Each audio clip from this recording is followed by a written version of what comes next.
मुझे डर है कि भेड़ के बाड़े में मौजूद मादा पहाड़ी बकरी ने एक मेमना जन्म दिया। अंतिम संस्कार में आया। चेन अंधा बोला कि जन्म और मृत्यु का एक साथ टकराना बहुत बड़ा अपशगुन है। मेमने को मार देने से ही अनहोनी टल सकती है। मुझे गुस्सा आया और मैंने कहा, चेन अंधे, तुम बकवास मत करो। तुम्हें पता है एक भेड़ की कीमत कितनी होती है? मुझे लगता है तुम बस मटन खाने के लालच में आए हो, मुफ्त में मांस खाना चाहते हो। निकलो यहाँ से। ये कहकर मैंने चेन अंधे को भगा दिया। बूढ़े, आपने उससे गलत किया। वह मदद के लिए आया था। कैसी मदद थी ये? मुंह से सिर्फ उलटी सीधी बातें। वह बस खाने पीने के लिए बहाना ढूंढ रहा था। मेरी बात खत्म भी नहीं हुई थी कि मेरा छोटा चाचा पश्चिम वाले कमरे से घबराया हुआ दौड़ता हुआ आया और बोला, पिताजी अनर्थ हो गया। दादा का मुंह खुल गया है। पिताजी ने चाचा के पैर पर लात मारी और बोले, घबराता क्यों है? मरे हुए आदमी का मुंह खुला ही रहता है। नहीं पिताजी, आप अंदर चलकर देखो। दादा का मुंह इतना खुला है कि उसमें पूरा मुक्का जा सकता है। यह सुनकर गांव वाले एक दूसरे का चेहरा देखने लगे। आंखों में डर था। ऐसी बात दोबारा कही तो टांग तोड़ दूंगा। जब हम पश्चिम वाले कमरे में पहुंचे तो परदादा मिट्टी के चूल्हे पर सीधे लेटे थे। चेहरा काला पड़ चुका था। आंखें बंद थी। मुंह बहुत ज्यादा खुला हुआ था, जैसे किसी को निगल जाएगा। झूंझी, देखो तुमने क्या कर दिया। मैंने कहा था यहीं पहरा देना। तुमने ठीक से ध्यान क्यों नहीं रखा? तुम्हारे दादा का मुंह आखिर खुला कैसे? मैंने देखा था दादा के जूते नहीं पहने थे, इसलिए पहनाने गया। जूते पहनाकर जैसे ही ऊपर देखा तो मुंह खुल चुका था। बेकार लड़का, तुझ पर पाला पोसा बेकार गया। अपने दादा की लाश तक ठीक से नहीं देख सका। मैं तुझे मार डालूंगा। पिताजी हाथ उठाने ही वाले थे कि दाहुआ कियान ने रोक लिया। तभी गांव के इज्जतदार बुजुर्ग चेन लियू ये बोले, हुई जी, तुम्हारे पिता का मुंह बंद नहीं हो रहा क्योंकि वह कुछ कहना चाहते हैं। चट्टे बाबा, वह क्या कहना चाहते होंगे? मैंने पूरी जिंदगी में ऐसा नहीं देखा। क्या उनकी कोई अधूरी इच्छा थी? वह खाते पीते सब ठीक थे, कोई चाहत नहीं थी। फिर वह क्या कहना चाहते हैं? ध्यान से सोचो। पिता घबरा गए और परदादा की तरफ अजीब नजर से देखने लगे। कुछ महीने पहले पिताजी शराब पीना चाहते थे, लेकिन तबीयत खराब थी, इसलिए मना कर दिया था। बाद में उन्होंने दोबारा नहीं कहा, जल्दी जाओ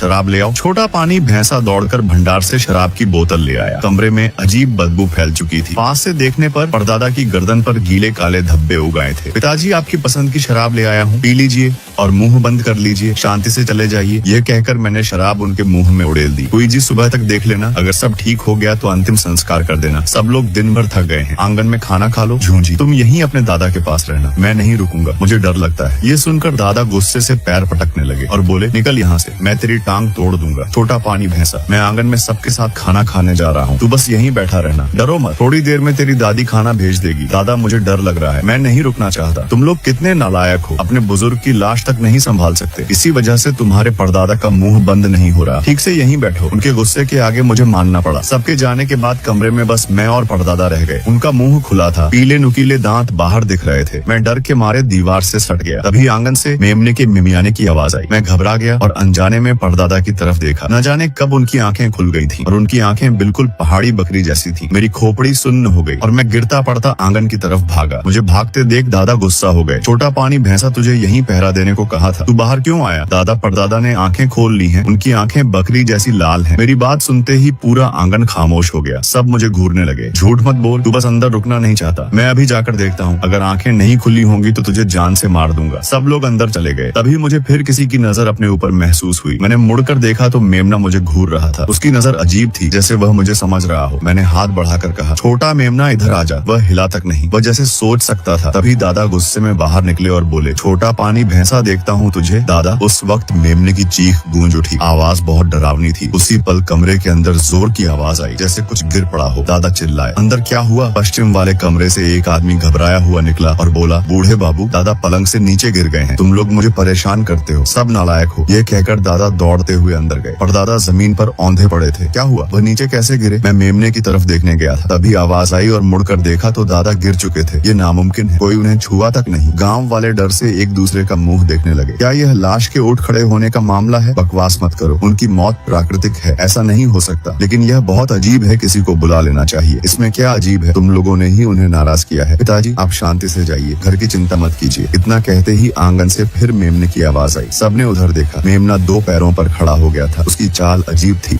चेन लियू ये बोले, बकरी अगर खड़ी होकर चले तो वह दानव बन जाती है। इतना कहते ही परदादा का हाथ हिला। गले से अजीब आवाज निकली। अगले ही पल उनका शरीर ऐंठने लगा। दरवाजा बंद करो। वह सबको घूरते हुए खड़े थे, मुंह फाड़े, खाली आंखों से। सब डर के मारे जड़ हो गए। दादा हिम्मत करके बोले, पिताजी आप क्या चाहते हैं? परदादा ने कठोर आवाज में कहा, मेमने को मार दो। दादा का चेहरा सफेद पड़ गया। उन्होंने सिर हिलाते हुए कहा, मारूंगा, अभी मारूंगा। मैं कुल्हाड़ी लेकर आगे बढ़ा। मेमना बाड़े में खड़ा मुझे ही देख रहा था। वह भागा नहीं, जैसे खुद खुद मरने का इंतजार कर रहा हो। कुई जी, यह मेमना नहीं मार सकते। क्यों नहीं? मैंने बचपन में सुना था मरे हुए इंसान की नाराजगी किसी जानवर से जुड़ जाए तो उसे मारने पर वह इंसान में चली जाती है। अगर मेमना मारा तो आत्मा किसी आदमी में घुस जाएगी, तब और मुश्किल हो जाएगी। मैं डर गया। तभी मेमना धीरे धीरे बाहर आया और चेन लियू ये को घूरने लगा। फिर उसके मुंह से भयानक आवाज निकली। आवाज के साथ ही परदादा फिर बोल पड़े। उनका चेहरा राख जैसा हो गया। झुकी कमर के साथ वह बाहर निकल आए और बोले, मेमने को मार दो। कुछ युवक भागने लगे, लेकिन चेन लियू ये चिल्लाए, कोई नहीं जाएगा, सब इकट्ठे रहो, तभी यह चीज हमला नहीं करेगी। परदादा फिर अजीब आवाज निकालने लगे। चेहरा इंसान जैसा भी नहीं रहा। जल्दी मारो, मेमने को मारो, तभी अनहोनी टलेगी। कुई जी, मेरे पिता झूठ नहीं बोल सकते। चेन अंधा भी यही कह गया था। चेन लियू ये बोले, ये बातें तुम्हारे पिता की नहीं है, ये सब मेमना बोल रहा है। देखो, जब भी मेमना मुंह खोलता है तुम्हारे पिता बोल पड़ते हैं। अब वह सिर्फ चलता फिरता शरीर है, उसे मेमना चला रहा है। जल्दी शव को जला दो। छठे बाबा, ये पिता का अपमान होगा, उन्हें जलाया नहीं जाता, यही आखिरी रास्ता है। तभी मेमने की चीख गूंजी। चेन लियू ये घबरा गए और बोले, जल्दी मेमने का मुंह बांधो। कुछ जवानों ने पकड़कर उसका मुंह बांध दिया। अचानक परदादा की आंख हिली और वह भीड़ पर झपट पड़े। तुरंत आग लगाओ। आंगन में केरोसिन डाल दिया गया। दादा रोते हुए बोले, पिताजी मुझे माफ कर देना। आग लगते ही परदादा गिर पड़े। जली हुई बदबू फैल गई। पूरी रात आग जलती रही। सुबह तक सिर्फ हड्डियां बची। हमने उन्हें कलश में रखा। मैंने पूछा, मेमने का क्या होगा? उसे जिंदा रखो, उसे मारना नहीं। जब वह बूढ़ा होकर मरेगा तब आत्मा भी खत्म हो जाएगी। चेन अंधा इस सब का जिम्मेदार है। मैं उससे हिसाब करूंगा। पहले अंतिम संस्कार कर लो। मैं हड्डियां लेकर पहाड़ी की तरफ चला। गांव वाले साथ थे। आंगन में सिर्फ मैं और दादी रह गए। छोटा पानी भैंसा मेमने से दूर रहना कहकर दादी रसोई में चली गई। मैं अकेला खेल रहा था। मेमना मिमियाया। मैंने देखा वह मुझे घूर रहा था। तभी दरवाजे पर गाड़ी रुकी। एक आदमी और औरत बच्चे के साथ उतरे। मैंने चिल्लाकर कहा, कोई आया है। वे अंदर आ गए। मैंने ध्यान से देखा, वह मेरे दूसरे चाचा थे। दादी उन्हें देखकर बोली, अब लौटने की याद आई। वह शहर में मजदूरी करते थे, कई साल से नहीं आए थे। माँ, मैं अब ठीक कमाता हूँ, शादी भी कर ली है और बेटा भी है। औरत मुस्कुराकर बोली, माँ, मेरा नाम शिवइंग है, यह आपका पोता फूलाई है। फूलाई मोटा तगड़ा लड़का था। उसने मुझे देखा भी नहीं और सीधे मेमने के पास गया। उसने ऊन पकड़ी तो मेमने ने उसे काट लिया। खून निकल आया और वह रोने लगा। चाची ने गुस्से से कहा, खड़े क्या हो, पट्टी लाओ। मैंने पहले ही कहा था यहाँ मत आओ, ये जगह मनहूस है। चाचा बोले, बस कांटा है, कुछ नहीं होगा। फूलाई रोते हुए बोला, माँ, मुझे मेमने का मांस खाना है। मेमना जैसे समझ गया